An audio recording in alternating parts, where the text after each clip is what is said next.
جس طرح روشنی ہوتے ہوئے بھی آنکھ دیکھتی ہے اور روشنی کے ختم ہو جانے کے بعد آنکھ دیکھنا بند کر دیتی ہے. آنکھ کا کام کیا ہے؟ دیکھنا. ہمیں سب دکھائی دے رہے ہیں دن میں، لیکن ابھی اندھیرا ہو جائے اور لائٹ نہ جلے تو کوئی نہیں دکھائی دے گا.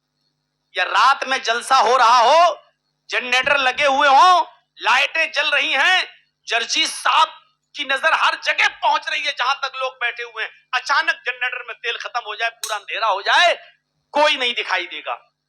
صاحب کیوں نہیں دکھائی دے رہا؟ آنکھ تو کھلی ہے میری، اور آنکھ کا کام دیکھنے کا ہے. جب آنکھ کھلی ہے تو پھر دیکھ کیوں نہیں رہی ہے؟ اگر آنکھ کا کام دیکھنے کا ہے تو پھر آنکھ دیکھ کیوں نہیں رہی ہے؟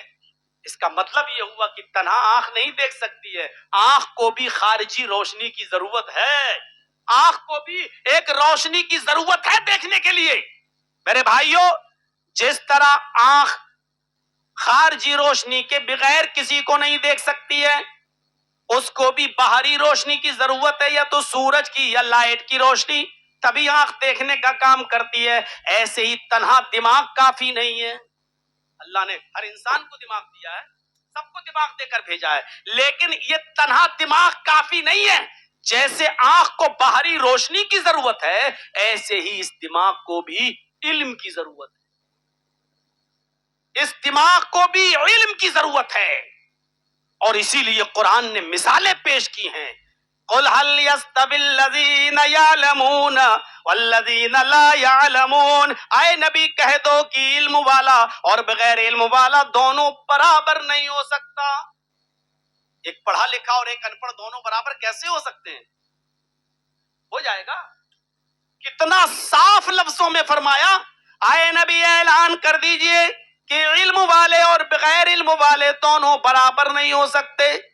علم والوں کا مقام الگ ہے اور بغیر علم والوں کی حیثیت الگ ہے. دونوں برابر نہیں ہو سکتے، دونوں کو ایک مقام حاصل نہیں ہو سکتا ہے. ایک جگہ تو اللہ رب العالمین نے علم کو روشنی اور بے علمی کو اندھا پن سے تعبیر کیا ہے. قُلْ هَلْ يَسْتَوِي الْأَعْمَى وَالْبَصِيرُ. اے نبی اعلان کر دو، کہہ دو کہ کتنی بہترین مثال دی. اندھا اور دیکھنے والا دونوں برابر نہیں ہو سکتے.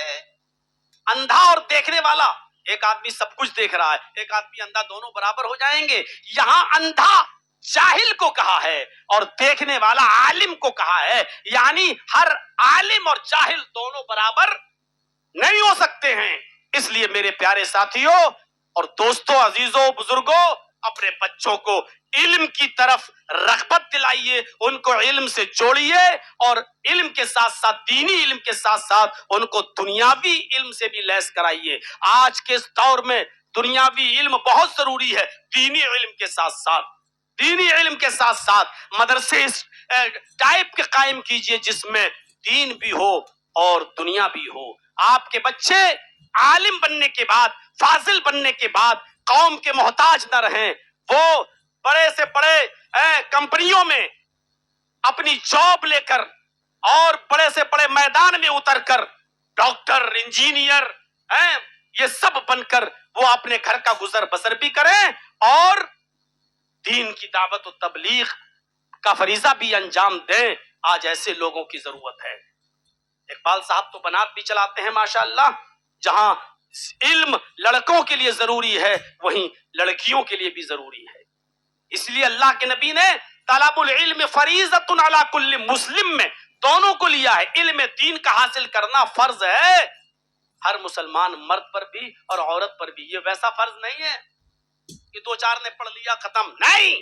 جیسے نماز فرض ہے، جیسے روزہ فرض ہے، جیسے حج فرض ہے صاحب استطاعت پر، جیسے زکوٰۃ فرض ہے صاحب حیثیت پر، ویسے ہی علم دین کا حاصل کرنا فرض ہے ہر مرد پر، ہر عورت پر، ہر لڑکے پر، ہر لڑکی پر. تو اپنی بچیوں کو بھی دین کی تعلیم دیجئے، اپنے بچیوں کو بھی دین کا علم دیجئے، اپنے بچیوں کو بھی علم دین سے آراستہ اور پیراستہ کیجئے، ان کو بھی علم دین سکھائیے.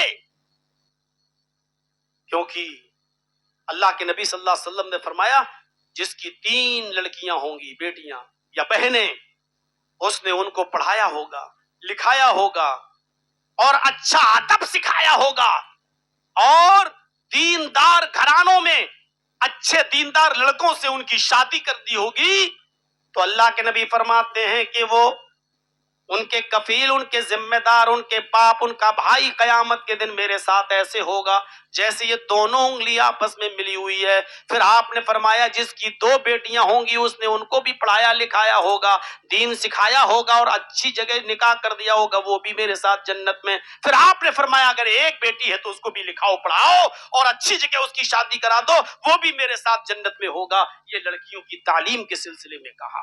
ایک لڑکا جب عالم بنتا ہے اس کی اپنی اصلاح ہوتی ہے, ایک لڑکی جب عالمہ اور فاضلہ بنتی ہے تو پورے خاندان کی اصلاح کی ضامن ہوتی ہے, وہ پورے خاندان کی اصلاح کا ذریعہ بنتی ہے, کیونکہ بچوں کی تربیت گھر سے ہوتی ہے.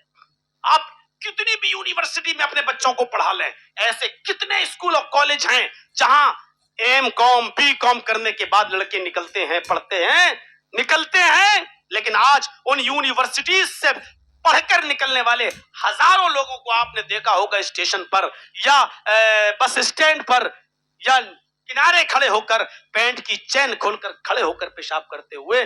بہت سے لوگوں کو آپ نے دیکھا ہوگا اسکول میں پڑھائی تو ہو گئی لیکن تربیت نہیں مل پائی, کالجز میں پڑھائی تو ہو گئی لیکن تربیت نہیں مل پائی. نیپولین اکثر کہتا تھا کہ مدرس لیپ از فرسٹ کالج فار چلڈرن, ماں کی گود یہ بچے کا پہلا مدرسہ ہے. بچہ ماں کی گود سے تربیت حاصل کر کے نکلتا ہے.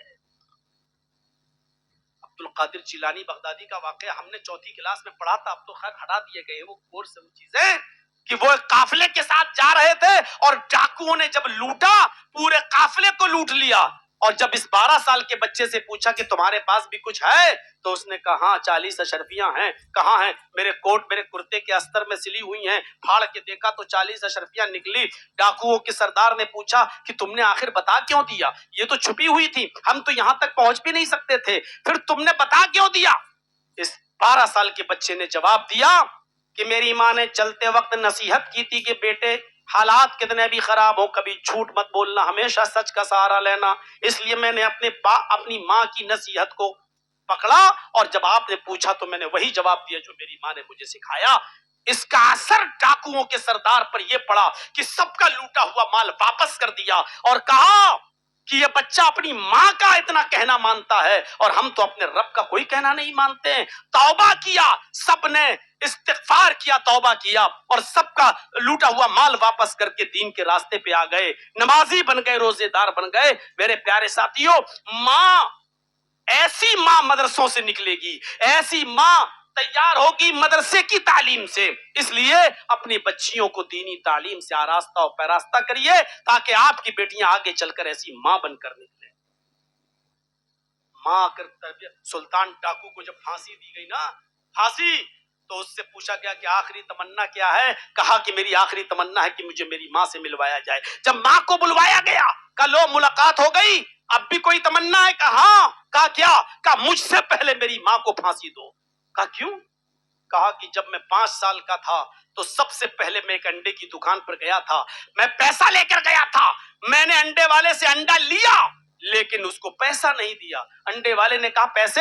میں نے کہا ابھی تو دیا تھا. اس نے سوچا بچہ ہے جھوٹ تھوڑی بول رہا ہے, اور وہ پیسہ بچا کر میں واپس آ گیا. میں نے اپنی ماں کو انڈا دیا, پھر وہ پیسے بھی. ماں نے پوچھا بیٹے پیسہ؟ کہا کہ انڈے والے کو میں نے بے وقوف بنا دیا اور میں جھوٹ بول گیا کہ میں نے دے تو دیا. تو میری ماں نے میری پیٹھ تھپ تھپائی تھی. کہا بیٹا اچھا ہوا تو نے ایسا کیا, اب شام کی بھی چولہا جل جائے گا میرے گھر پر. وہیں سے مجھے چوری کا دروازہ میرے لیے کھلا اور میں پھر آگے چل کر اتنا بڑا ڈاکو بنا کہ جو مجھے مال نہیں دیتا تھا میں اس کا مرڈر کر دیتا تھا, قتل کر دیتا تھا, اور پھر بالآخر پکڑا گیا اور قانون کے شکنجے میں آ کر مجھے پھانسی کی سزا سنائی گئی اور آج میں پھانسی کے تختے پر لٹک رہا ہوں. اس تختے پر پہنچانے والی میری ماں ہے, اس لیے مجھ سے پہلے میری ماں کو پھانسی دی جائے. ماں چاہے تو اپنے بچے کو اچھی تربیت بھی دے سکتی ہے اور ماں چاہے تو اپنے بچے کو بہترین تربیت اور بری تربیت دونوں دے سکتی ہے.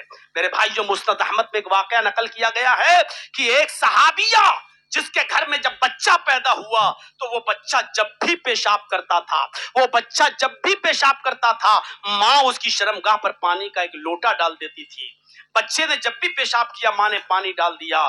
جب وہ بچہ چلنے کے لائق ہوا، پہلا دن تھا اس بچے کے چلنے کا، جیسے ہی وہ بچہ چلنے کے لائق ہوا تو اس کو پیشاب لگا تو اس نے پانی اٹھایا اور نالی کے کنارے جا کر بیٹھ گئے اور پیشاب کیا۔ اس کو معلوم نہیں استنجا کیسے کیا جاتا ہے، اس کو پتہ نہیں شرمگاہ کس ہاتھ سے پکڑی جاتی ہے اور پانی کس ہاتھ سے ڈالا جاتا ہے، اس کو ابھی کچھ بھی نہیں معلوم۔ بس اس نے ماں کو دیکھا تھا کہ میری شرمگاہ پر پانی ڈالتی ہے، اس نے پیشاب کیا اور پانی اپنے شرمگاہ پر ایسے ہی ڈال لیا۔ ماں دور سے یہ منظر دیکھتی ہے، نظریں آسمان پہ ڈال کے کہتی ہے اللہ میں کامیاب ہو گئی، میں اپنے بچے کو جو تربیت دینا چاہتی تھی میں نے اپنے بچے کو وہ تربیت دے دی، اب میری موت بھی آ جائے تو مجھے پرواہ نہیں، میں اپنے بچے کو جو سکھانا چاہتی تھی میں نے اپنے بچے کو وہ سکھا دیا۔ یہ مائیں تھی جو اپنے بچوں کو بچپن سے یہ تربیت دیا کرتی تھی۔ آج ہماری مائیں پینٹ کی چین کھول کر اپنے 8 سال اور 7 سال اور 6 سال کے بچوں کو بھی کہتی بیٹا یہاں کھڑے ہو کے پیشاب کر لے۔ یہ مائیں کیا تربیت دیں گی اپنی اولاد کو؟ اس لیے اچھی ماں، اچھی بیٹی اور اچھی بہن ان مدرسوں میں ملے گی، اور ان مدرسوں کی تعلیم کا نظام بھی میرے بھائیوں دین کے ساتھ ساتھ دنیاوی بھی ہونا چاہیے۔ 5:25 یا 32 پر اذان کا وقت ہے، 10 منٹ باقی رہ گئے ہیں، ہمیں اور آپ کو وضو بنا کر بھی مسجد میں جانے کی تیاری کرنا ہے۔ اس لیے علم کے موضوع پر یہ چند باتیں میں نے جو آپ کے سامنے رکھی ہیں، ایک اچھا میسج لے کر ہم اور آپ یہاں سے اٹھیں اور اپنے بچوں کو دینی تعلیم دیں۔ بسم اللہ الرحمن الرحیم۔